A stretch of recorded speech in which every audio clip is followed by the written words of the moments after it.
To borrow a line from Phineas and Ferb, if I had a nickel for every movie I reviewed this year about a multiverse, I'd have 2 nickels, which isn't a lot, but it's weird that it happened twice. Well,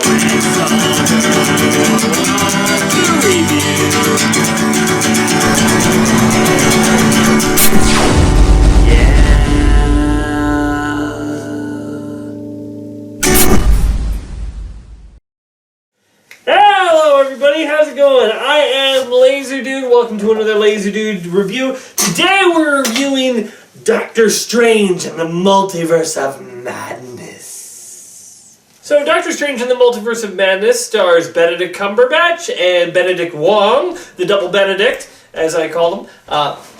We're just starting to call them now. And a bunch of other... we've got also Elizabeth Olsen in this movie. Some new characters also coming in. And it's a movie that is a weird one. Let me just say, there's a lot that I need to get into with this review. There's a lot of things I need to talk about.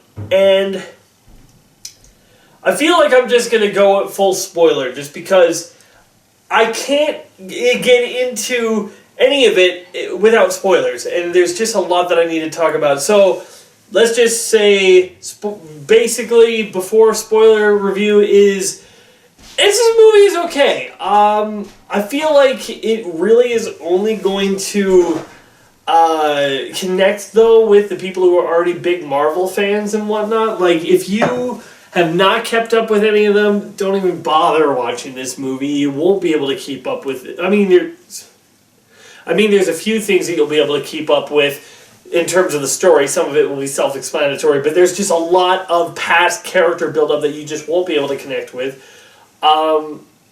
If you are into the Marvel movies, you'll have kept up with all this stuff.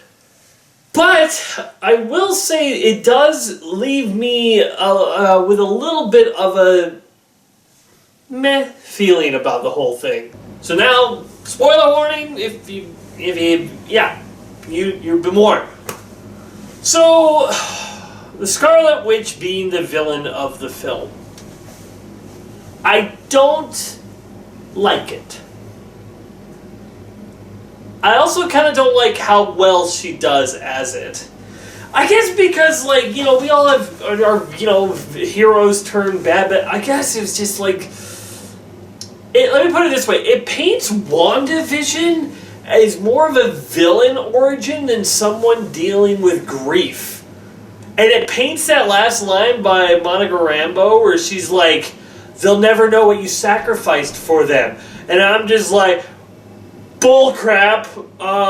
She didn't sacrifice anything. She just traded one evil for a multiverse of evils. But I guess if you want to look at it, that she wasn't fully corrupted by the Darkhold at that point. It was only later where it did take a full hold over her. I don't know. I part of me respects it. It's like, I respect it because they went all the way with it. They're like, she's a villain and we're treating her as a villain. We're giving her some sympathetic things, but she's killing people. She's destroying people, both in our universe and in other universes. So it's not like this is, well, it didn't technically count. It wasn't your own universe, sort of thing. She's, very dangerous and very powerful, and it's like, she feels like overpowered, like she's using cheat codes to everyone else.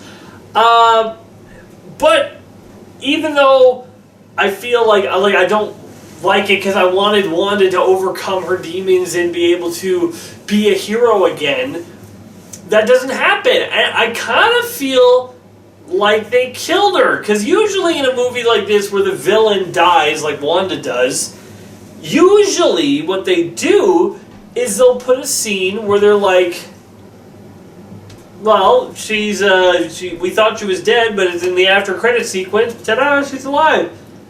And that's not what happened. It has a lot of cliche dialogue because of it. Like, Wanda, you don't want to do this. What would your children think? He's like, you were a hero once. You did good things. Blah, blah, blah, blah, blah. And for me, it's just like, I hate this dialogue. I hate this type of thing. And then Wanda's lines are just cliched villain stuff like, I was going easy on you before. I was showing restraint before. Now you will know my power. I don't feel, I don't know, it feels more cliched villain than tragic villain. I guess, for me. I don't really feel the sorrow for her as much as I should. There are scenes, especially in the end, where I can feel, but it's also, like, cliched. I feel like I've seen that sort of climax finale before in lots of different things, and I didn't feel the emotional core throughout the movie. Doctor Strange, as a character himself, is also just thrown into a lot of things, and there's not a lot of time to build on things. Like, there's this girl named America who has the power of star wipes. Actually, she has the power to open portals to other universes. Portals that take place in an American star, and her name is America. Look, this is stuff from comic books. I don't doubt that she's a real character. I'm just saying, stuff like this can look a little weird when you put it in the real world context. Anyway, but they're supposed to have some sort of bond, and there's banter back and forth. But I keep on feeling like it's cliched banter, I'm feeling like why are these two people bantering at all back and forth? Like they don't even know each other or anything, and she just had a version of Doctor Strange who tried to kill her. I feel like there was missing that connection where they just talked, about whatever, like the scenes, like in the original X-Men where Logan and Rogue talk, this regular talk, nothing about the fantastical or anything. They just had to talk about what they are like. Anyways, so it's like when he's like going through this multiverse to try to help her, I don't really like that all that much. It's not that I don't like it. I just don't feel like it got there naturally. It's like it seems to be just forced writing. I don't know. Maybe it's because I've seen so many Marvel movies where sometimes the Marvel formula does seem a little typical to me. I will say though, this movie does surprise me sometimes. It does have moments where I am surprised, and sometimes the action. The action in some ways is like really good and really creative, and in other scenes it's like, oh, that's kind of like lame. They're always creative, but they're not always dynamic. Like there's a scene where they're fighting that eyeball monster from Marvel vs. Capcom 2, basically a giant version of that, and that's really fun. And the way that they fight it is really fun and entertaining and whatnot. But then you'll have scenes like, I don't know. There's a scene that the creative part is they're fighting using musical notes. There's a bunch of musical sheets everywhere, and they're taking the notes from them and using to attack. And the notes that they're using are also the notes from the musical score. That's creative, but what it actually translates to on film is I throw musical notes at you. No, I throw musical notes at you. No, I throw musical notes at you. No, I throw musical notes at you, and more musical notes, and more musical notes, and more musical notes. It's like, okay, can we get some, movement? It just feels like it's just going back and forth. I feel like I'm watching a flipping ping-pong game.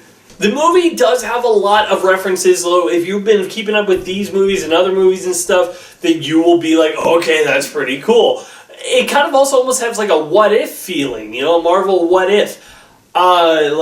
As I said, double spoiler warning here, but we see Charles Xavier in this film. We see Captain Carter as, from Marvel What If in this film. We see a different version of Captain Marvel where Carol Danvers' partner became Captain Marvel. We see Black Bolt in this film, and I was like, holy crap. But of course, the holy crap moment of holy crap moments, John Krasinski as Mr. Fantastic. I had seen a lot of fan art saying oh, John Krasinski should be Mr. Fantastic. I didn't think that it was actually happening. Maybe I was just out of the loop in this, and he was cast a long time ago. But I had no idea that was it. So is also the rumors that Emily Blunt is Susan Storm? Is that happening? I'd be up for it. I don't know. I should actually Google that. I'll Google that later. But he was in here, and he was pretty, there's a lot of these characters where we don't get a whole lot with them. I like that we got to see Black Bolt's voice and how powerful it was, so that was really, really interesting. But I think that the whole thing with Mr. Fantastic, he's like, they introduce him as the smartest man in the world, Mr. Fantastic. And then he shows up, and I'm like, holy crap, it's Reed Richards, it's Krasinski, it's Mr. Fantastic, that's amazing, that's so incredible, it's great casting, I can't wait to see the Fantastic Four. What are they doing, TV show, movie? I hope they do a TV show. I just hope they get it right, whatever they do. Anyways, we also got, Patrick Xavier, Charles Xavier, and now, how many times have we seen Xavier die now? What is it, like 3, 4 times in different, that's sad. It's really, really sad. Or did we actually see him die in Days of Future Past? I was counting that, but I'm like, did they all disappear before he actually got killed? Anyways, moving on. It's just like him being there is super, super cool. But that whole scene is a really weird scene. Well, it's not weird. It's good. It's like for the fans of comic books and everything. It's mind blowing and everything. It does kind of like drag on a little bit, and I remember what I was gonna say. They introduced Reed Richards as the world's smartest man, and he says, Black Bolt could kill you by just saying one word, and Wanda would be like, or just by whispering it through his mouth, and she goes, "What mouth?" I'm like, well, maybe you shouldn't have let her know that Black Bolt is so powerful that he can speak. Smartest man in the world, my butt. She is reality-wiping powers, for crying out loud. Also, the person who had, I guess Captain Marvel had the best shot against her, but the one who had, put up the best fight was, Captain Carter. I'm like, if you're killing Black Bolt, and you're killing Mr. Fantastic, and flipping Charles Xavier like he's nothing, then why is flipping Captain Carter putting up a good fight? It was a good, fun fight sequence, and it was, a little jarring to see all these characters die, and it's just like, dang, Stephen Strange, you screwed up this universe too? Part of me at that point wishes, just let her kill the girl. I mean, it's sad, but it's not like Wanda's schemes were all that nefarious. It's one of those things where if you take the whole multiverse and everything into consideration, if she just wants to take over one version of her son or two sons and stuff. But here's the question.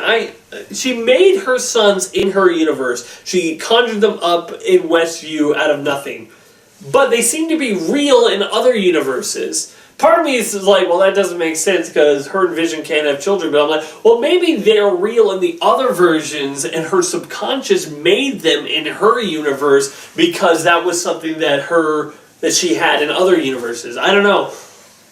That was really weird. I don't get why they killed her off. Maybe she's not dead. Maybe it's something where she's able to come back, or maybe she can't die or something like that. I don't know. She's powerful enough. You could do that. I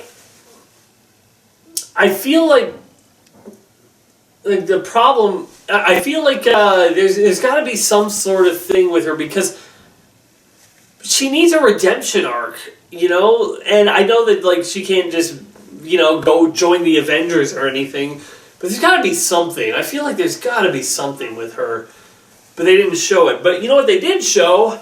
A bad CGI eyeball effect. Look, I've seen a third eye on people's heads multiple times in multiple different types of movies. It never looks good in CGI because the eye never actually feels like it's looking at anything.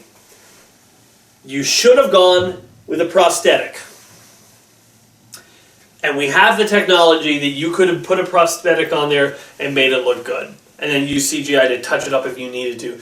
But the CGI eye that they have in here, the CG double eye, I didn't like that at all. And I also don't really get... They should have had the scene where Evil Doctor Strange explains what that means. It's like, I have a third eye. I'm the three-eyed raven. No, I mean, it's like, I don't know what that means. Oh no, you have 3 eyes. It means that you can cheat at hide and seek or something, peek while you're I don't know. What are you going to do with the eye? What's the eye mean? What is it symbolic for? I don't know. The fight scenes in this movie, as I said, there are some that are fun. There are some that are not great. There's always a lot of stuff moving parts, but I feel like I'm never really invested too much with the emotional core from Doctor Strange's point of view. Like, his whole thing where is like, I was asked if I was happy, and I'm not. And I'm like, I feel like you need to do a little bit more with that than that. But anyways, just trying to think if there's anything. Oh, what was a weird thing? Charlize Theron is was it Cleo? Cleo? I can't remember what the character's name. All I know is I know her from Marvel or Ultimate Marvel. No, Marvel Ultimate Alliance. That's what it was. And she was like an old lady there, but I know they've like younged her up or something now. So I don't know what that's all about. I'm interested to see where they go with Doctor Strange. Overall, I didn't really love this movie. It kind of had a similar feeling to Thor: The Dark World, but not as bad as that. But it's just like it's missing that emotional core from it to really hook me in. That sort of stuff was a bit lazy and typical. So I still enjoyed myself in this movie, but I'm gonna give it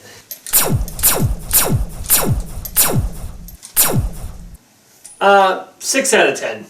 I think that this is just slightly above average movie. I mean, I feel like it's got a lot going for it. The special effects are really good. You got really good actors. I feel like some of the writing could be a little sharper. It's pretty...